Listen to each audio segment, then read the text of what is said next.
Oscar and Sandra Pardo and their three children, Esteban, 16, Amara, who's 14, and 13-year-old Sophia, lost their two-story home in Coffey Park to the Tubbs fire early the morning of October 9, 2017. Oscar is an attorney with Perry, Johnson, Anderson, Miller, and Moskowitz. And Sandra is a social worker with the Sonoma County Linkages Program.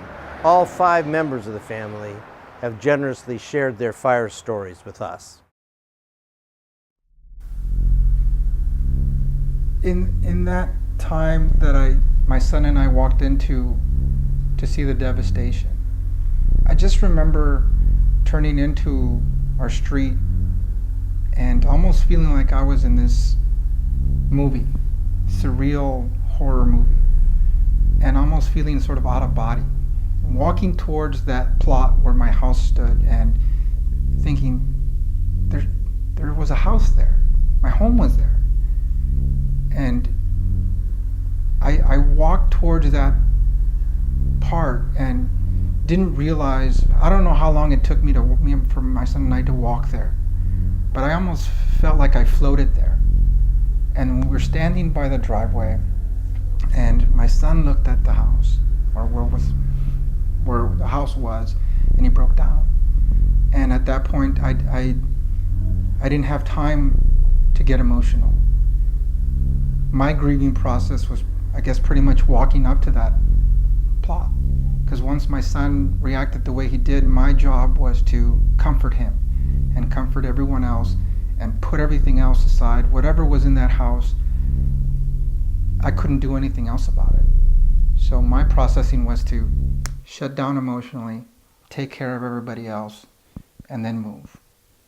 And I've sort of been in that state for the better part of this journey. Just go.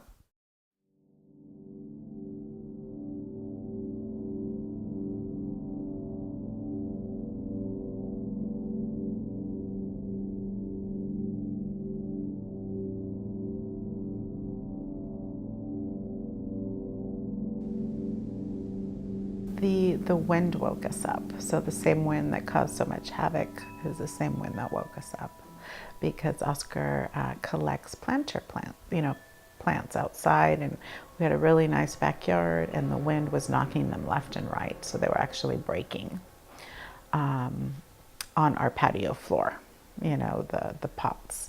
So that woke us up. And we went outside to check, what's all the noise? And that's when we realized it's raining ashes. The smoke was thick, and we're at the very end of Coffey Park. So our backyard, you can kind of see Barnes Road, the country road, and it was back-to-back traffic. And it's a country road. No one travels on that road at 2 in the morning. So we realized there's something happening. We take a peek out our front door, and there's bumper-to-bumper traffic and a T. And it was a traffic jam, and we said, there's something happening, let's get out. We charge our cell phones downstairs. By the time I looked at it, we had tons of texts from a close cousin that lived around the corner saying, have you evacuated yet? So, when you're asleep, your brain kind of works in bits and pieces, and we took us a good 20 minutes to piece it all together. That, okay, grab your bag, let's leave. We need to get out now. It took us about 20 minutes. So I remember leaving our home around 2:30 in the morning. We were all orderly in line in gridlock when the left side of Santiago Way was completely open. Did any one of us think to deviate? No. It took a first responder to yell at everyone in gridlock and say, go use the other lane now. And then it clicked. And then you see this massive, movement. Then everyone is just spreading, and leaving. It felt like an apocalypse. I mean, there was a bunch of cars. It was the most crowded I've ever seen that street ever. It's a quiet place where we used to live, but that night there was, everyone just came out of their house. It was scary. like when we were driving out of our street, I kind of looked back for like a split second, and then I was like, oh, well, what if the possibility that I can't go back? But then I kind of just wanted to focus on the positive stuff at that time because anything could have happened. And then, but I think the one who was scared the most was either my mom or my dog, because my mom was so like attached to the house and everything that was there, and then my dog was just crying the whole time because it was so scary to her to be like stuck in a car for so long, because there were so many people that wanted to leave just like we wanted to. It was all kind of frightening because we just wanted to get out. We had a lot of pictures of family, a lot of family items, and that stuff, that's pretty hard to replace, if not irreplaceable. But that was probably the one that hurt the most. And all this stuff, like my computer, like my desk and everything, that's all replaceable. That meant really nothing to me. I just a couple months without it is fine. But it was the memories that really sucked. I know we went back to the house, and my mom, the whole family, my mom had us digging for her mom's jewelry. And I'm like, dang. Having to look through all this stuff that really meant a lot to her through the fire, and knowing that we're probably not gonna find it, that was hard. That was really hard. And just going through the rubble itself and finding stuff. Oh, I remember doing that. Oh, I remember that art project from 5th grade. It brought back a lot of memories, but most of the stuff we made memories on, we never got back. And that was a tough part. The irreplaceable stuff, that was the tough part.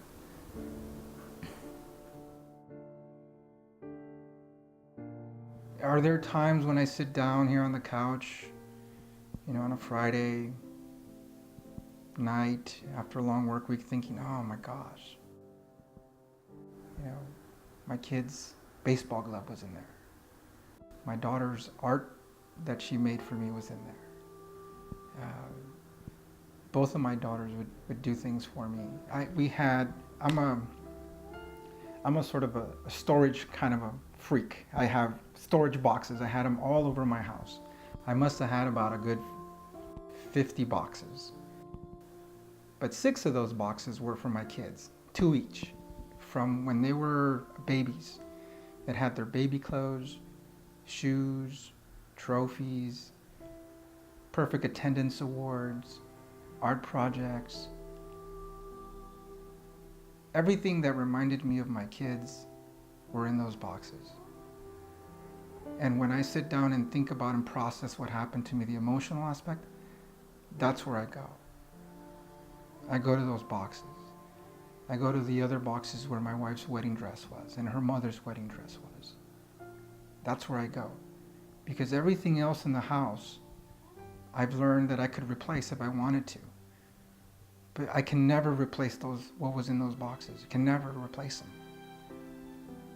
When I went back to that house, or what was left of the ashes, and we had to go dig. And I really didn't want to, but the only reason I went there was because I wanted to go to those spaces in that plot where I knew those boxes were, see what I could find.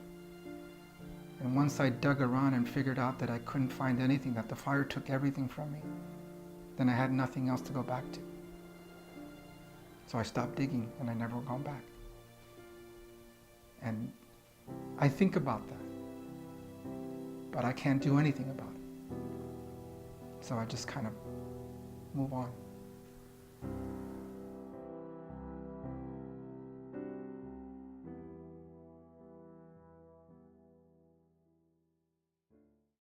Our coffee park community has really opened my eyes to see how caring everyone has been with one another, because we might have known maybe 2 or 3 families on our street before the fire, and now after the fire we have met almost everyone on our street, and then some, so it's really that's a good thing that we've gotten closer in that way. And it's kind of sad that we don't take more time to get to know our neighbors, you know, before a natural disaster happens. And that goes for friendships and co-workers as well. You know, I've never had the kind of conversations that I've had with them, with a lot of them, and I've been working there for 10 years. And now our conversations are different. I think it's brought a lot of people closer together to talk about the things that really matter, and not just go on our day by day, you know, busy schedules without even taking the time to say, hey, let's go have coffee and see how you're doing, you know?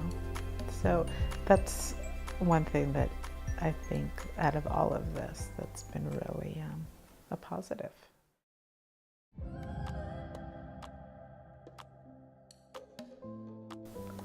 It's really hard in the beginning, because if you're tied to something for so long and instantly it just goes away, you're gonna feel like in a state of shock, like